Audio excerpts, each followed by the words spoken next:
Good evening, everybody. My name is Madison Harrington, and I am the State Director for Queensland here at Out for Australia. And I'd like to welcome you all to tonight's episode of Mythbusters, Bisexuality Busting Myths Edition.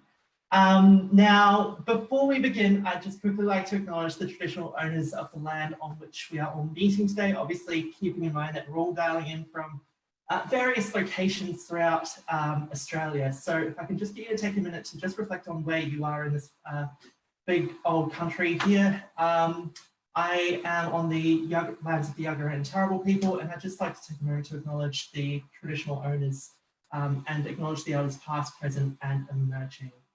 And so just before we do kick off with tonight's episode or event, I'd just like to do a quick plug for Out for Australia's 30 Under 30 Awards. So this year, in conjunction with our principal partner, Boston Consulting Group, we've just actually opened nominations for the 30 Under 30 Awards for 2020. So this year, we're looking for 30 influential role models under the age of 30 who are leaders in their respective fields and industries from all across Australia. So if either you or someone that you know fits that bill, please, we'd love to hear from you. Please throw in an application. It won't take you too long, I promise. Go visit our website, so www.outforaustralia.org. You'll see it right there on the homepage. Might miss it. Applications close in about a month's time on the 20th of October, and the winners will actually be announced at the award ceremony, which will be live streamed on the 24th of November.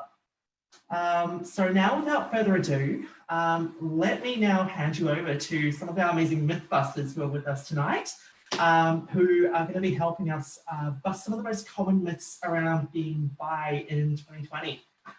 So let's start things off with, who am I going to choose first? Any takers firstly? I'll be nice and give you the opportunity to volunteer. Otherwise, I'm picking someone. Tanya? Okay. So Tanya, if you can please tell us who you are, what you do, and how you identify, and what your favorite food is. Okay, I'll do my very best. I might need prompting because ADHD life. Okay, I'm Tanya Coquelin-Ceballos. I am a solicitor and advocate in many different spaces, primarily for diversity and inclusion. And see, already I've forgotten the other things I need to tell you. Favorite food is, I'm gonna say pork belly. I'm just gonna throw that out there. I feel like it's a solid choice. Solid choice, I like that. Brilliant, thanks Tanya. Lee, you're up next. Thank you. I grew up in Queensland and I'm now living in Canberra in Ngunnawal country. I'm a lobbyist in the financial services industry, and I'm the former state director of the ACT Out for Australia. As of Sunday, I'm a free person. Hooray! Damn you, you escaped. I'm a sci-fi and Star Wars nerd. My favorite food is vegetarian eggplant lasagna. I identify as bisexual. My pronouns are he, him, his.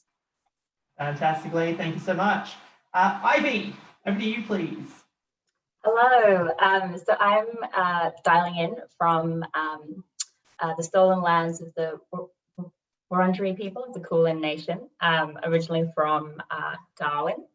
And I am an IP lawyer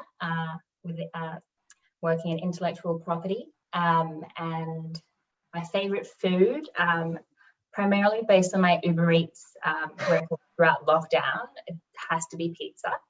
I used to work at a pizza shop growing up, and it actually just increased my appetite for it. So I have an insatiable love of it. Perfect. Hannah, over to you, please. Yes, you. Sorry, it like cut out for a second and I was like, wait, was that my name? Sorry, team. Hi, I'm Hannah. My pronouns are she, her. I am based in Sydney and I work in commercial real estate for CBRE. I'm in a project management team. What was the next bit? Food. I'm not picking just one food because I love everything equally. I like Italian. Anything Italian will do me quite well. So. Fantastic, love it. And last but not least, God, I can't talk today. Last but not least, Tanesh, over to you. Hi everyone, my name is Tanesh, like Tenacious D. I'm dialing in from Sydney. I am also a lawyer, originally from Canada, but by Tamil background. Moved to Australia about 9 years ago. I work at AMP as legal counsel at the moment, and I also do a lot of advocacy work at the intersection of queer identity and the South Asian community and how that materializes. My pronouns are he, him, and identify as bisexual. In terms of favorite food, my favorite food has to be a croissant. I will travel all over the country to find the best ones, and COVID definitely impacted that hunt, so I tried to make them myself, and I've been scarred by the experience. You didn't burn down your kitchen in the process, did you? No, it was just a few weekends wasted. Okay, we'll leave it there then. I won't ask you too many more questions about that. Brilliant. So I guess just for those of you, I'll just quickly introduce myself. As I said, I'm the State Director at Queensland, pardon me. I'm actually Kiwi, so I'm from Wellington, New Zealand originally, and I too am sadly a lawyer, but work in higher education, which is not really the best place to be a lawyer right now, let alone an employment lawyer. So yeah, that's me. And I'm maybe bye. So without further ado, I will stop talking and I'm going to throw this one over to the gents in the panel to kick us off. So this one's for you. Myth number one, bisexuals who are men are just gay men who are too scared to come out. Tell me, how do you feel about that? How does that make you feel? Have you heard that before? Is this news to you? Yeah, I mean, like, I think that's probably one of the most popular myths that we hear about bisexual men. And I think while there are obviously some people who have identified as bi before coming out as gay, by saying that bi people, especially bisexual men, are confused or are just scared to come out as gay, just kind of implies or supports the idea that bisexuality isn't a real sexual orientation. And I think it also negates the idea that sexuality is also is always in flux as well. So some people can actually identify as bi and then subsequently develop an orientation towards being gay or straight. And I think that's the nature of actually being inherently bi, which is it also addresses the idea of, like, you know, bi people are 50-50 split between men and women. Or one gender versus another, which is definitely not the case. It's all, at least from my experience, it's always in flux.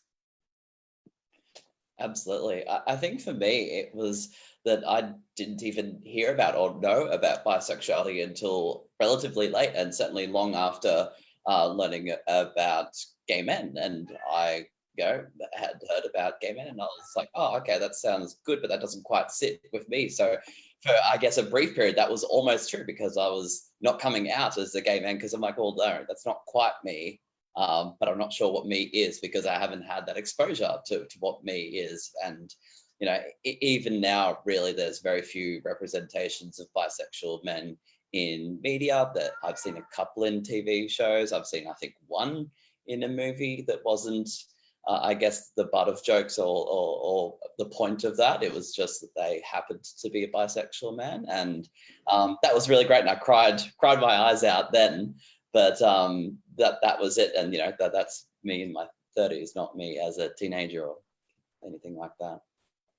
Okay, and so, like, you kind of touched on it there. Like, we don't see a lot of visibility for bisexual men in the media or even in society. So how do you like process that? And how did you find that when, I guess, trying to discover who you were?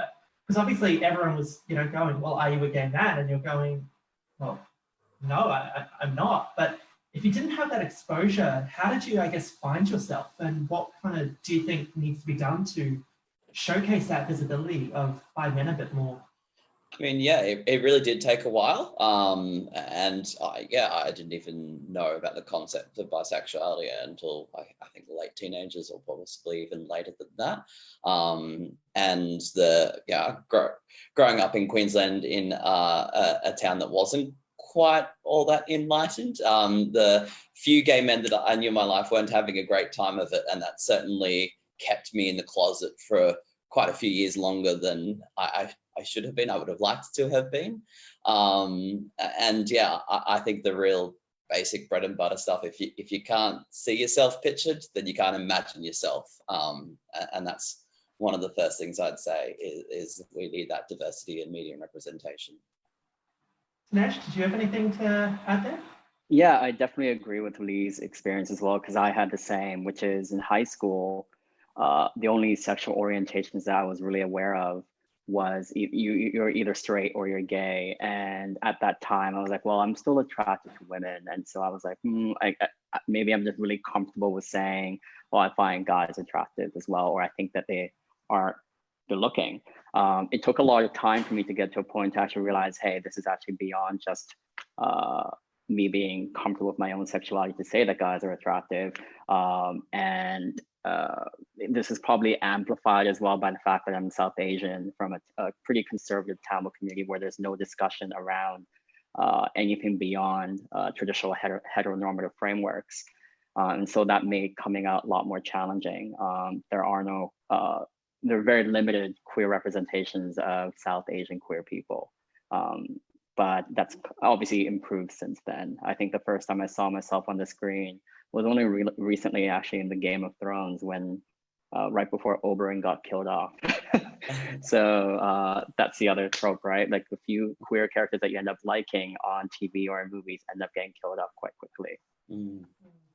I can definitely relate to that one, being a trans woman, because, you know, we're always displayed as, if anyone here has watched Disclosure, you know we're always portrayed as, you know, either the prostitute or the victim or the dead person in, you know, basically any movie or TV show ever. And it's, you know, like, well, I'm a lawyer. I don't identify as, you know, a sex worker. You know, I'm not homeless. Like, I want to see that representation of who I am, to know, oh yeah, no, there's more to just that stereotype. And so I guess what I take away from both of your comments there is that to truly progress the visibility and bust that myth of, well, no, you're just closeted gay men, we need to see that visibility start to become more mainstream. And I think that's so important. And I think that goes for a lot of us in the LGBT community. Is, you know, so often we're underrepresented in the media and even in society, that there are these myths and preconceived ideas about us all. So what I will do, also just for everyone on the call here, please feel free to jump in the chat. Let us know if you have any questions. I'm sure all of our panelists would love to answer them, whether we can incorporate them into the chat here, or be that at the end. So please, by all means, drop your questions in the Q&A. Myself and Jai will be monitoring that throughout the session. So please ask away, and I'm sure our panelists would love to answer your questions. So next myth is that there is no difference, and this is a controversial one, I guess, that there is no difference between being bi and being pan. Only pan people, though, can date trans and non-binary people. So how do we feel? Tanya? Okay, yeah, that's like the defining like question of the whole bi-pan debate, which is not a debate at all. They just both exist side by side. It's so ridiculous. Hannah, I'm sorry, did you identify as pan as well? No, I'm bi. I'm Okay. bi, but I kind of, yeah, I mean, part of why I identified as bi is because I've identified as bi since I was like 14 or 15, and Yeah. That's my place of comfort, but that doesn't mean that I've got the outdated views of what bi was. Right, of like you a know. binary, and absolutely. Yeah, exactly. Not like I like, yeah, that's exactly it. It's not a binary thing. It's like I like my gender and others. Yeah, I absolutely. like all of the things. So I love this. just- I was asking myself, I was like, what is the difference? What is the difference? I literally just Googled it. a few months ago. I did the exact same. I Googled it, I think like 3 hours ago, because I was like, shit. I'm like, gonna get, I have to speak to this. I'm sure to ask questions. So the answer was so great. It was that bi is like attracted to multiple genders, and pan is attracted to all genders, and they are different because multiple is not all. And I was like, math. That makes perfect sense. It's so cut and dry. So at the end of the day, trans people are, so trans women are women, trans men are men. The idea that you have to make this distinction, it is very old school, and I can't speak to how bi people feel because I do identify as pan, but I used to identify as bi, and I never made some kind of like transphobic distinction. And you honestly, I came out as bi when I was also like a wee child. So we didn't really talk a lot around like non-binary people, but I was never like, picking and choosing. I was just like, oh, come to me. There was never the distinction. So I think to quash that whole like bi pan thing, I think we're like super closely linked. And I love that idea of, I actually realized that I didn't identify in my little intro monologue either, that I identify as bi, or bi plus, because I love the idea of it being this umbrella term of kind of recognizing that it could be an attraction to multiple genders and people of a gender similar to yours and different, and that it can kind of be this, and I've actually only kind of come out as bi a few years ago. So I think for me, what I've really enjoyed about identifying as bi, thank you, is kind of using the term, because I think for so much of why I wasn't comfortable coming out is the stigma around bisexuality and the term, and what I'd kind of internalized, and what Lee and Tanesh were talking about, that kind of biphobia of it can't possibly exist. So I think for me, kind of claiming it and calling myself I, with that expansive view, feels like I'm kind of slowly peeling off all those layers of like repression. And there's years of being like, am I bi? Like, push that down. Like, oh my God, that still comes up like all the time, but I feel like it's going to speak to another question, so I'll just let that sit there now. That was first lockdown for me, being alone with my thoughts and then going, oh no. I wanted to ask as well, if I can chime in, like, does anybody here feel like quite, I don't know, protective of the identity bi, just because of all the biphobia and because of all the, like, I think flack that we've copped in the community? I know a lot of people probably are pansexual but identify as bisexual because they have an affiliation, like an emotional connection to the label and all of its history. There's a comment in the chat that like I completely agree with. Someone said, took me so long to accept being bi, I wanted to keep it. Like that's like it's what I've held on to for a good 10 years, and the fact that it's not that old definition of, being transphobic and everything else, like that makes it comfortable for me to hold on to. And I guess that's part of why I do hold on to it, but it is very fiercely, it's mine. I've fought for it, it's mine.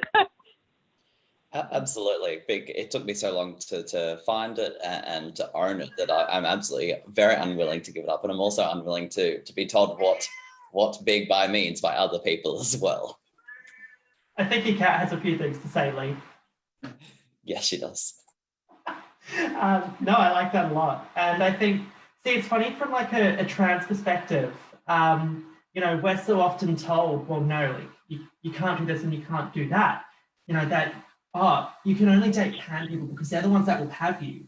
But I guess in my experience, I haven't had an issue in that bi-pan debate.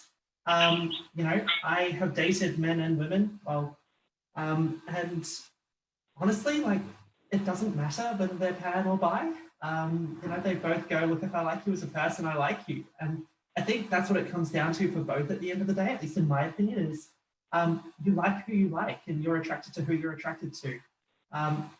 I guess as a community that is very opposed to labels, we also love labeling ourselves, is what I've found since I transitioned. And I find that one of the cruel ironies of the LGBT community is that we hate labels, but then we're so quick to label each other and then get up in arms when someone else uses a label that we don't necessarily agree with. Yes, Hannah.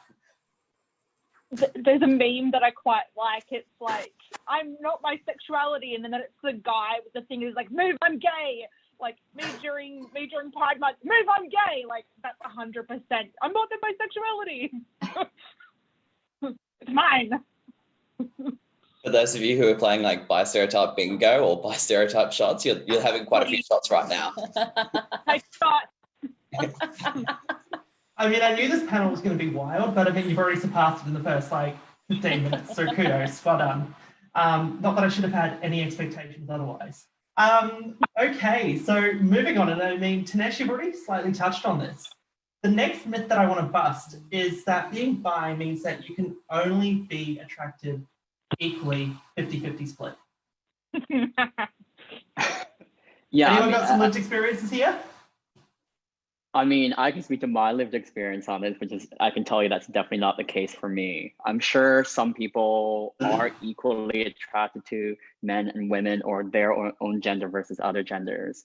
But then it's also different for every person. So I'm sure there are other people who are preferentially attracted to one gender over another.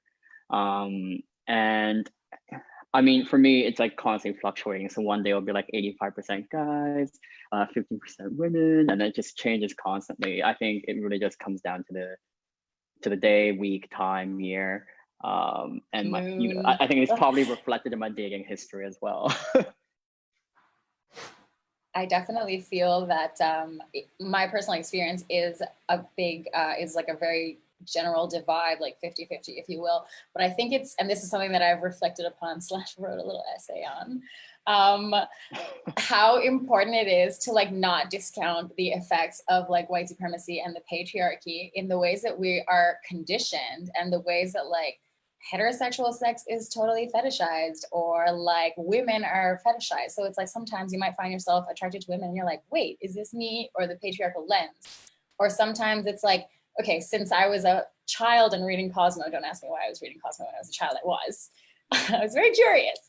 And you know, it has like 100,000 ways to like please your man. So it's like, obviously you're going to learn, you're going to develop like this narrative and this like rhetoric around heterosexual sex. And so that might push your attraction, your bisexuality to the side or your homosexuality. So it's like so important to take into account the outside forces, because that whole asking yourself like, oh, am I really bi thing? It doesn't happen in a vacuum. It happens because you're always being told, be straight, be gay, pick a side. It's exhausting. And it requires so much work as well to constantly be working to unpack all the social conditioning that you've had to endure for the last 20 years. Totally. It's such a mission to really figure out what is truly you and what is something that you've adopted from someone else or the media or things that you've read. Yeah, 100%. So we've got a question from Jessie in the chat. Do other bi people feel that it's harder to flirt with people of the same gender than genders that are opposite to theirs? I definitely get way more nervous flirting with girls than I do with guys, because I had a girl compliment me the other day in Mecca while my friend was trying on a lipstick, and I was like red, and I'm like, oh God. And she's like, are you okay? And I'm like, I'm just having a moment. Having a moment. Yeah, but equally then sometimes girls are like, oh, you're just being nice. And I'm like, no, homo intended. Like, super flirting homo. with you. Yes, homo. Yes, homo. I fail it all equally. There's no difference really.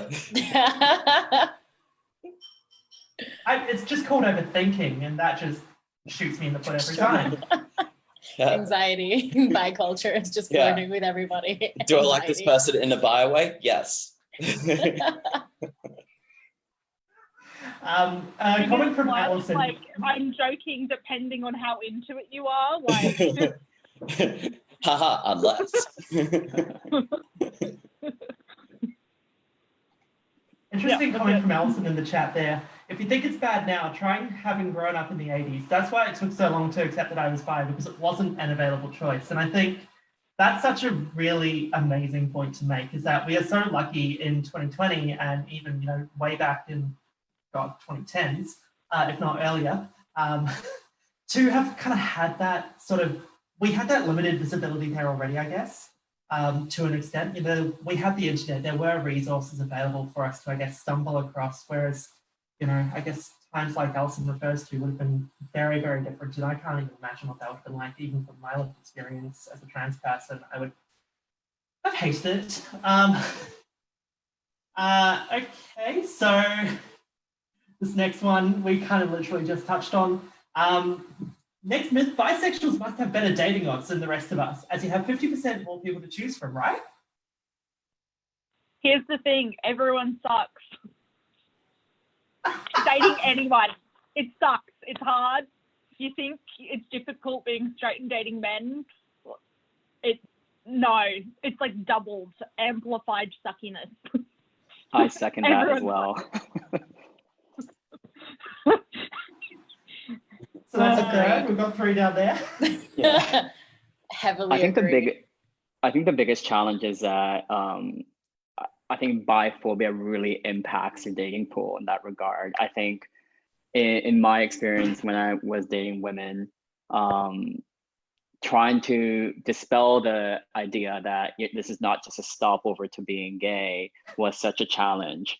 Like, hey, I'm genuinely interested in dating you was a pretty big conversation. People just couldn't get around that. And so that was one challenge. Similarly, a lot of gay men would have that exact same conversation with me, but also thought that if I was genuinely bi, then it would be more convenient for me to date a cis woman. So why wouldn't they had this fear that I would leave them for a woman because that was a more convenient thing to do, and that was obviously amplified by being South Asian as well, when you have the pressure of like cultural norms. Yeah, I was just going to ask whether any of you had ever faced that conversation where you'd gone, I have to have this conversation. No, I'm not going to run off with another man. I'm not going to run off with a woman. Just because I'm bi does not mean that I'm just going to ghost you and leave you in the tracks. Because I feel that's also another common one that bi people face, is that having to have that conversation of, no, I'm genuinely here for you. Just because I like men on the side or women on the side or non-binary or trans people, whatever, that doesn't mean that I'm about to just run off when I'm in the middle of a relationship with you. As I said before, equally available to anybody. But some of the experiences I've noticed with dating cis men as well, particularly cis men who've been out and part of the gay culture for quite a while, is that they were part of a very, I guess, discrete part of that queer community that I was never able to access. So for at least the first few years of dating, we were really talking across each other and just did not have the shared experience and shared community that they were sort of expecting as dating another queer male. So that's something I struggled with for a fair bit. Would I say I'm all that better now? I don't know, but it's at least like I noticed earlier on. I think this idea that you have more options because you're bi, or that you are greedy because you're bi, it really sorry to get meta on you again, but it really speaks to this idea that sexual options are like conquest. It's this very weird capitalist, almost predatory approach where it's like Pokemon and you're gonna catch them all. It's like, no, I'm just trying to have one person be nice to me and not dump me over Instagram text message happened a couple of days ago. So it's not easier. And it doesn't mean having this wealth of options is just such a delusion. I think it makes also it harder in some ways. I think it also definitely reinforces that kind of idea that you have to be this level of queer, and that being bi isn't queer enough. And I definitely found that being in queer spaces that I kind of come in and I'm like, oh, see that I'm not queer enough to be here, be it I think that kind of reinforces that kind of with dating, that you kind of often don't go into spaces where you might feel open, or that where there might be like queer people or whatnot. Like you kind of, it's that kind of almost self-selecting thing where you're kind of sometimes afraid to go in there. And then also the same thing with the workplaces, where like you might be afraid to kind of join your workplace's kind of queer network, because you might kind of, you know, have that kind of internalized biphobia, which might be reinforced by however the network is, who's involved and what kind of messaging they have, that you're not queer enough to be here, and they have to kind of constantly come out. And I remember I kind of came out when I was at work, and I was lucky that my team was quite a queer utopia. I think 3 of the 5 partners were queer.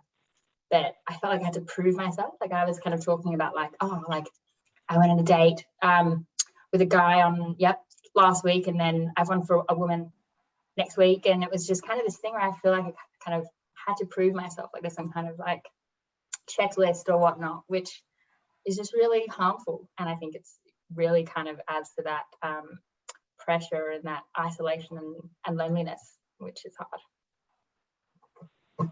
I've had something similar on like the not feeling gay enough thing. I discovered this butch and femme queer society of lesbians and such in Sydney, and I honestly, like the first time I went and met up with them, they just catch up socially for dinner and drinks, and it's really wholesome. And I was like, yes, more queer friends. But like the first time I went, I was like, I'm bisexual, I don't know if I'm like allowed to be here, so like if I shouldn't, just let me know. And they're like, no, of course you're welcome. But it's like, I was like, oh, and I didn't feel queer enough to be in that space. It was completely, it's like a queer imposter syndrome.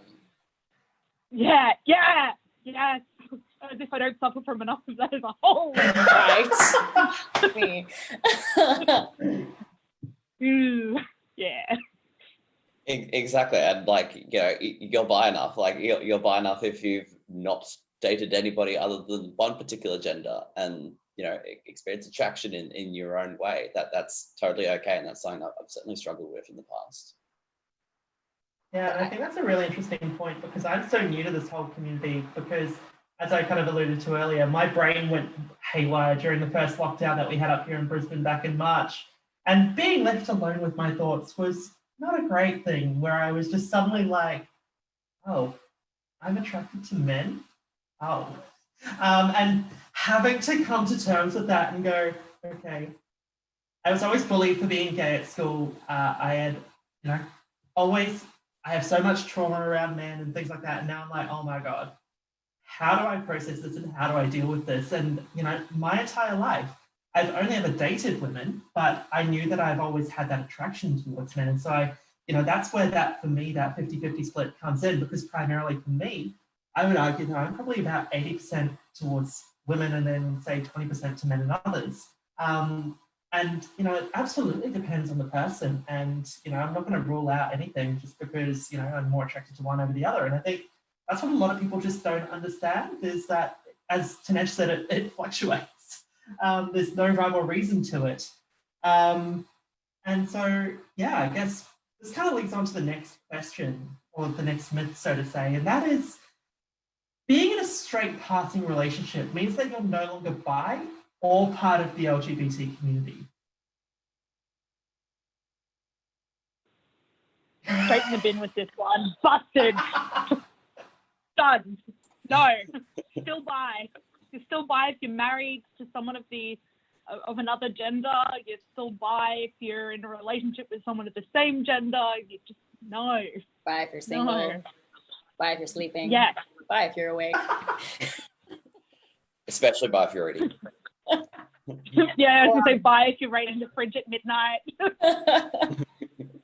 I actually think this one is, it's one of the most harmful aspects of biphobia, because it's that thing where like we all have this human desire to be seen for who we are and an identity, and it's that thing where assumptions can really get in the way, and having that kind of constantly having to come out and whatnot is it's a massive pressure. Or having people assume that there's like a lot of queer in the room, so they'll like maybe feel more free to say something harmful or hurtful. And And I was actually reading the kind of summary of this study of bisexual people that La Trobe University did, and they were saying that this is potentially one of the most harmful aspects of biphobia that has kind of a really clear correlation between the poorer mental health outcomes in our community, our BIPAN community.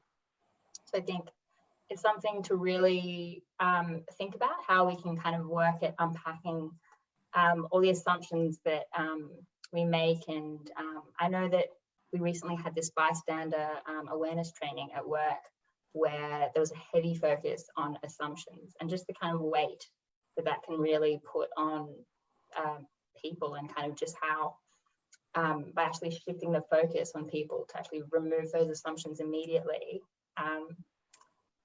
is really important. Absolutely, and I feel that like being in these straight coded relationships is like the coming out of the closet is almost like a revolving door. You're constantly coming in and out of the closet all the time, depending on how people perceive you, and it is quite frustrating. And this is probably reflected also in the fact that I think statistics show that more than half of the LGBT community actually identifies bi, but that's not reflected in how out they are, which is a really absurd statistic to think about. So it's conversations like the ones that we're having now that are really kind of dispel the idea of, or I guess fight or counteract bi visibility. Absolutely, and I think that's so important to flag, is that, you know, bi invisibility is such a big thing, and I think we're going to touch on that in just a moment, in fact. So one last myth before I jump on to, I guess, general questions for you all. But the last myth that I want you to bust for us here tonight is bisexuals, and this is probably a big one as well. Bisexuals are inherently promiscuous, and also you're always down to be a third. Can someone just please be a unicorn? Like, you know. Well, that's just true, so. You stole my joke.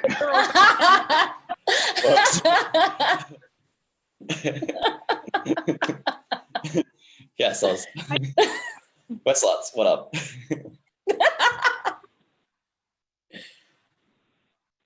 But seriously, It's that, like, let's not make it a stereotype, but let's not also shame those of us that are. It's something that's really like, it doesn't make you a kind of better bi if you're like the antithesis of the stereotype. It's just about having just that range of experiences and identities captured, which I think we're kind of lacking.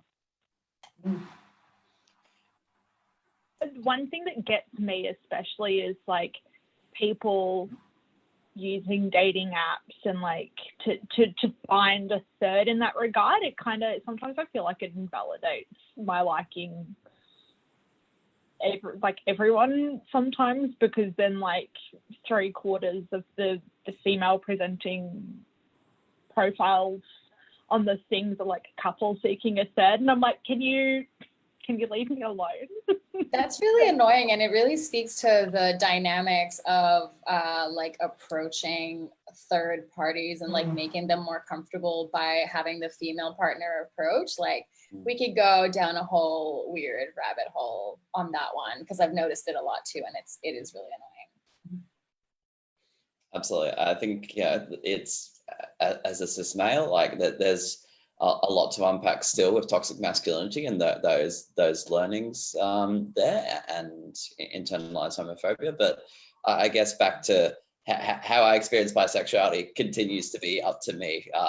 Who I'm attracted to and how often I'm attracted to continues to be up to me. And it's almost like, once we fight and we get that label of bisexual or pansexual as well, it's like all of a sudden we're supposed to inherit this list of actions and people and things that are and are not okay. And yeah, it's not something I've ever particularly subscribed to. But knowing plenty of bisexual women and in my life as well, I know that's quite a different and quite a troubling experience for a lot of people, like you just said, with the unicorn hunters. I think another thing to touch upon as well in relation to discussing this idea of bisexual people being promiscuous is the byproduct when you're actually in a monogamous relationship that you're not going to be satisfied with the partner that that you have, regardless of gender. So if you're, for example, with someone of the same gender, they're always going to have this fear that you may leave them for someone of a different gender that you're also attracted to. Or if you're in a more heteronormative relationship, that you might want to leave someone for the same gender. So that's a big challenge as well. And I think the things that people don't realize is, I think it's probably unrealistic, regardless of who you're with, that you're not going to be attracted to other people. And so it really just comes down to the dynamic that you have with your partner and how much trust there is to, I guess, safely communicate that. 100% agree, and I think it all comes down to, as you say, communication and trust. And at the end of the day, bi people are just like anyone else. And as we say, if you happen to be promiscuous, well, that's not as a result of your sexuality. That's just who you are as a person, and who gives a crap. It's your life, live it how you want. I find a lot of these assumptions are rooted in a great deal of, I guess, not so much misunderstanding, but God, I can't even think of the word, but just like double standards, whereby we don't judge straight people for being promiscuous and say that they can't be promiscuous in the same way that we judge, say, bi people, pan people, whoever, or even gay people, for wanting to sleep around and have fun and things like that. I feel that there's a lot more of a stigma towards people of the LGBT community who do that than there is towards our straight cisgender counterparts, for instance. And I mean, that's just an observation that I've seen in my short time here. So I guess now that we've covered off, unless anyone wanted to bust any more myths, anyone else have anything that comes to mind that we need to bust that we haven't covered? If not, I'll move on to some general sort of questions about, I guess, sort of workplace and personal life, and how being out and being bi has affected that. So what I'll do, sorry, I'm just seeing comments come through on the side there, so all good. We've got a couple of questions that have come through in the chat, so we'll get to those in a minute, I promise. Thank you, Anonymous and Zoe. We'll get to you in a moment. So I guess the first general question that I want to ask everyone is, so I'm assuming that you're all out in the workplace, otherwise you wouldn't be here, or even just out in your personal lives. So have you faced any negative comments about being bi in the workplace or pan, and how have you handled that? Were they just simply sheer ignorance, or were they full-on biphobia or panphobia?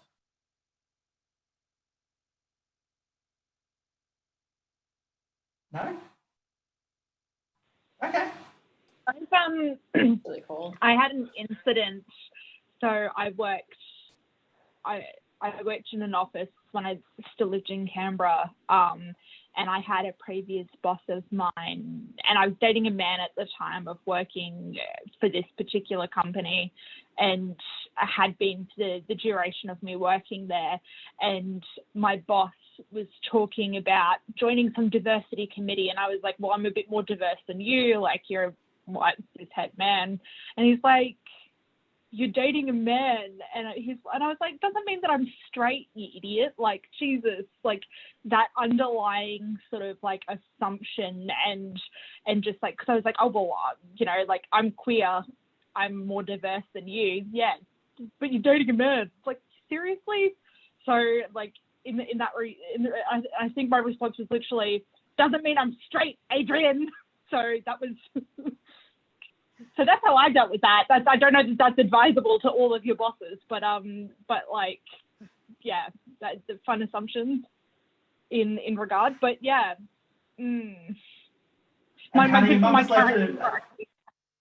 Huh? I was just saying, your mum has left a lovely message in the chat for you as well. I know. See, I'm gonna call her out here. I partook in one for Wear It Purple Day, and she accidentally fell asleep and she missed it, and she's been kicking herself ever since. So I called her on my way home from work, and I was like, "Now don't forget, I'm on another panel today." So, love you, Rebecca. Well, Mum, thank you for coming, and I'm sure we love you all being here. It's great to have some parental Everyone's support because mum. I know You don't sure have as how to my mum would mum. be. My mum is now your mum. So I guess one question I have as well is, how do you handle biphobia in terms of dating? Have you ever experienced, say, a woman knock you back going, I don't date bi women, or vice versa, or any other combination under the sun? Have any of you ever faced that? Or I've definitely heard of it, particularly in certain types of lesbian circles, for instance. I know that there's quite a bit of dislike of bi women and things like that. But has anyone ever actually experienced that? I'm just curious to know. Yeah, I've had women tell me that they're not comfortable with it. Or that it makes them like concerned about or just even expressing like even just making jokes around like ew, like boys or things like that just like it might not be overt but definitely like subtly undermines your whole shtick, your whole like way of being. And how did you deal with that? Did you go through with the relationship? Did it sort itself out, or was it okay? Well, if you're not going to date me because I'm bi, well then, that's your problem then, and walk away. Yeah, well, I definitely am one to walk away when you test me. So I do not. Yeah, I'm just not interested in being the person that challenges those stereotypes for you, and definitely less and less as I get older. Like, no, I just don't have the time. Less tolerant towards it. So 100%. much less tolerant. Yeah. Good, less energy for that stuff. There's a lot of resources out there that you can access without me having to do that emotional labor. Yeah, go see a therapist, show me the receipt, come back when you're done. Yeah. I woke up, mine cost $230 a visit, so it's a bit pricey. Okay, cool. I like that. Haven't had biphobia in the dating sphere, but I think definitely biphobia from members of the queer community. More broadly, workplace or just personal life is definitely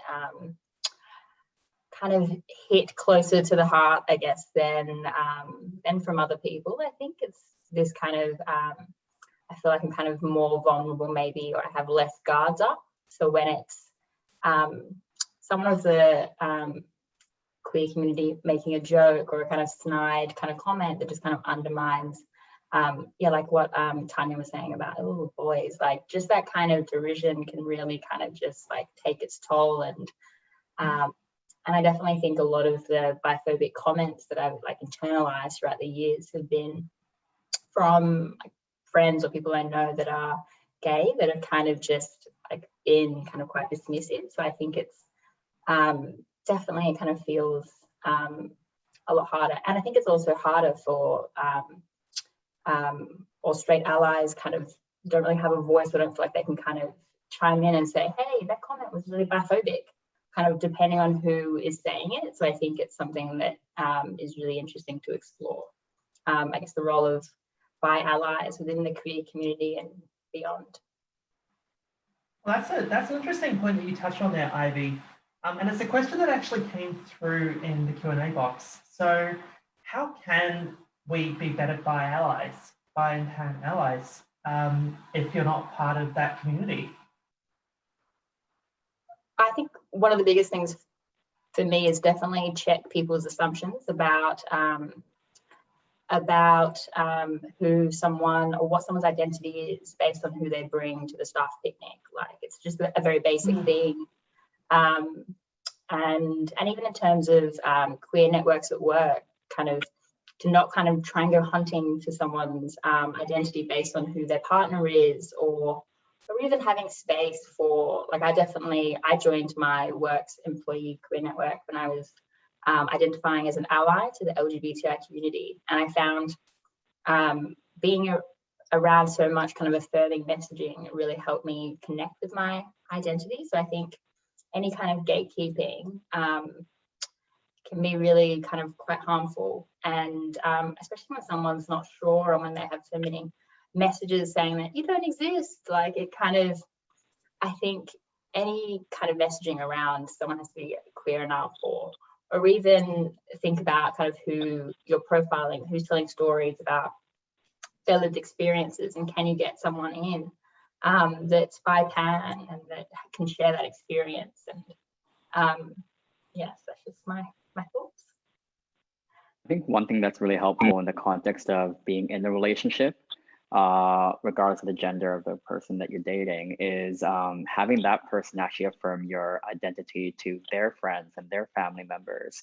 I think, you know, in circumstances where I was dating a man, like my boyfriends in the past have gone out of the way to say, actually, he's not gay, he's bi. And my girlfriends in the past have done that as well. And that's actually something that's been so affirming for me, to not have to do that work myself and actually have my partners do it, because it does get exhausting trying to constantly affirm your own identity to yourself and to the community around you. And so in that regard, having your partners do it was just saved me so much emotional labor in that regard. Going back to Ivy's comment about the work, LGBTQ+ networks, I've been really lucky where, like, I think I did say before, I've got predominantly older queer men, but my network leader being someone in that kind of bracket, I've been so fortunate that he is incredibly excited for the obnoxious bisexual energy that I bring to the table, and he is incredible for sort of putting that forward, and he's made a really good effort to sort of give platforms, and he said it to me at some point. He's like, I just want someone to hear, like, I want people to hear someone other than like a white gay man for once. So like so I'm really lucky that like I have him to sort of like champion for me and for us and for anyone in our network that is, you know, of whatever identity, whether they are bi or pan or gay or lesbian or anything. Like, I'm very grateful for that, and I think that's how you can be a really good, I guess, ally to bi and pan people and anyone else under that rainbow. Like, you support each other and you lift each other up and you let everyone have the chance to spread the love and all that good stuff. So that's it. With lifting each other up, I think it's so important to like just acknowledge the fact that bi culture exists alongside gay and lesbian and other queer culture, and that it has its nuances and that it has its, you know, they have their own experiences. And just referring to my notes, that we face like unique challenges and experiences of discrimination and of privilege. Something that you know, we always talk about in bi culture is being straight passing, and it's like that in a sense can mean in certain situations safety, and it can be perceived as a privilege, but simultaneously it's erasure. And we need to get comfortable with the idea that you can experience both at the same time, and like open up the space for that duality. Stop centering our own experiences, but also open ourselves up to being empathetic and to knowing that there are going to be overlaps. So it's like this balance. Cool. Perfect. So we have one more question in the Q&A. So for all of you who are on, we have 5 minutes left. So if there are any questions that you want to have answered, ask away. You know, speak now or forever hold your peace, as you know that old saying goes. So the question, and bear with me because I'm probably going to butcher it because it's a long one and I'm trying to multitask, and that's not always my forte. So the question is, Zoe, how can I find more bisexual communities? I find that almost every woman-loving woman group I find, especially on Instagram, has this culture where if bi women are mentioned at all, it's always with a comment about how they wish they weren't related to men, which sucks because I totally am. And I'd love to be a part of a group where bi people can talk about their attraction to people not of the same gender as them. Does anyone have any advice for Zoe here? Any great very groups? good Instagram account called Big Bi Bonanza, which shares a lot of very wholesome, lovely, affirming bi content. And follows a lot of affirming bi accounts. And I think that's something that social media is such a wonderful thing, because you kind of, even if you aren't out and you don't feel safe to be out, it's something where you can kind of get this stream of like affirming lovely things, saying you exist, you're valid.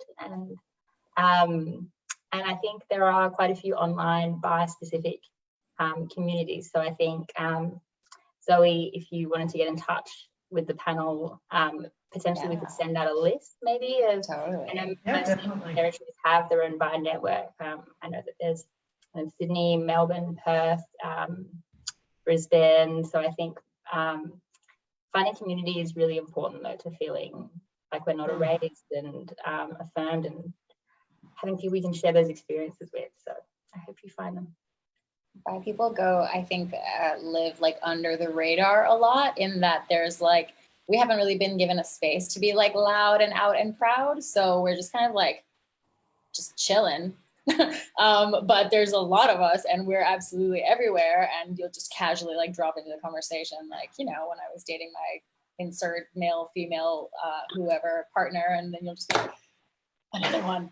And so then it's like, okay, capitalize on those moments, and then like keep like talking about it, keep adding to it. As I say, like, it's just the creation of this culture is a huge thing that bi people are doing now, because all of my bi friends are so under the radar.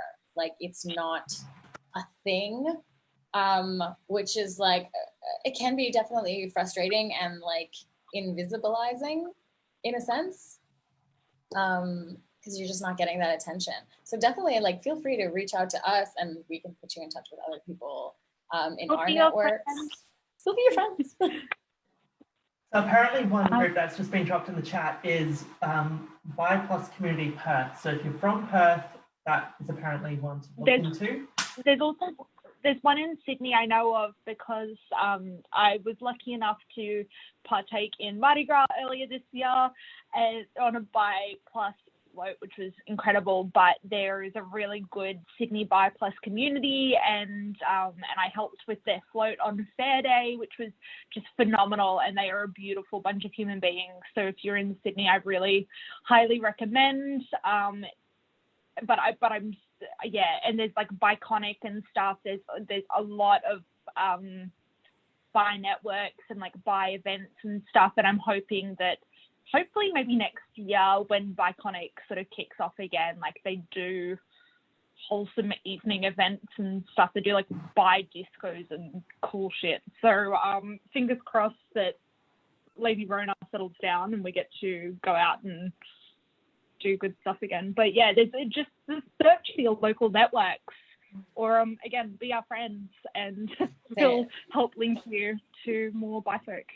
I think it's also important. Sorry, go ahead. I was just going to say, bis find each other. We do. We absolutely do. It's also important to realize, this is something that I tell myself, and I like, I'm consistently in awe of it, because being queer is something that brings people together. But I once had this experience, this might be triggering for some people, because it's kind of like some racist comments. But I was at the bathroom at this like queer female event, and I was in the bathroom at a queer female event, and this woman comes up to me, and who's white, and she starts talking to me about like how we need to take less migrants in Australia. And I'm just sitting there like, wow, like nobody at this party has anything in common other than being like women loving women.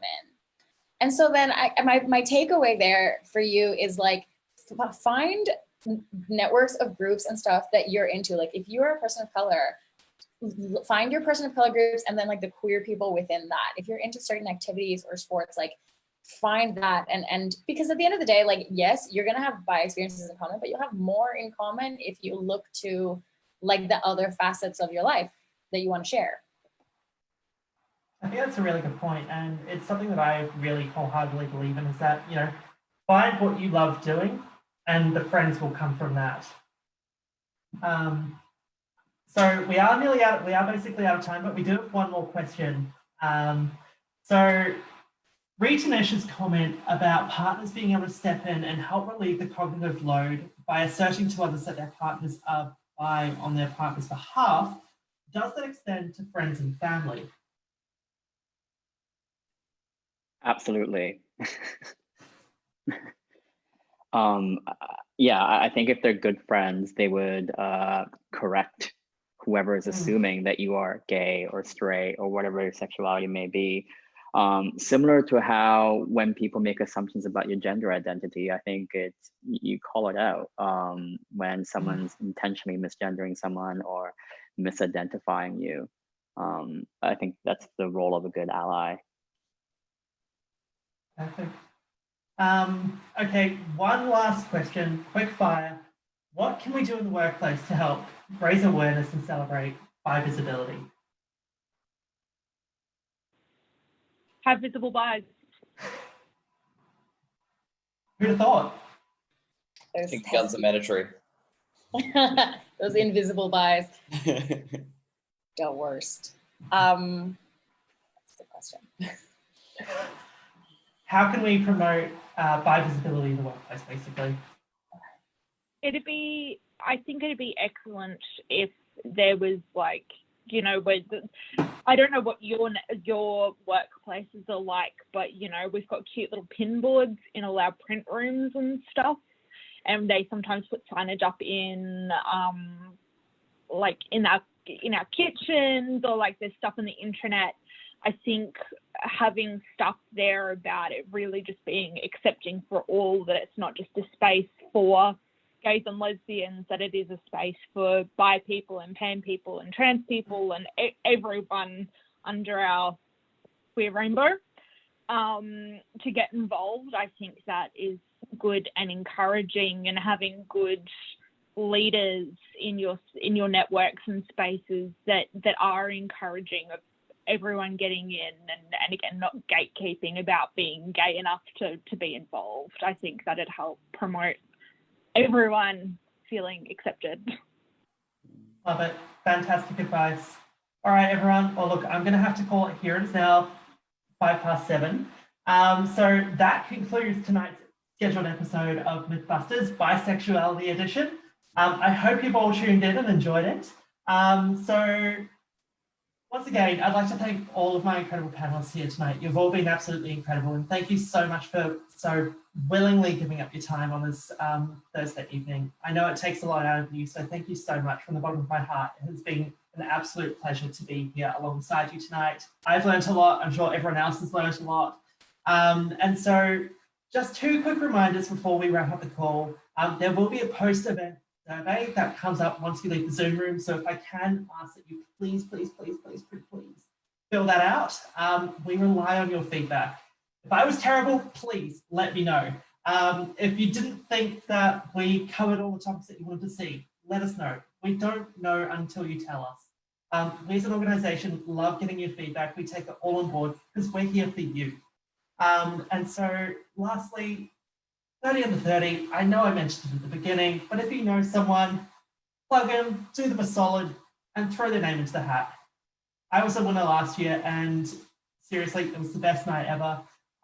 Sadly, it's going to be live streamed this year, so it's not going to have that ability to kind of meet everyone in the flesh, but I'm sure we'll host something once, as Hannah called it, Miss COVID buggers off. And yeah, so it's been an incredible night. Thank you all so much for coming, and I hope you have a great rest of your evenings. And tomorrow's Friday, so yay.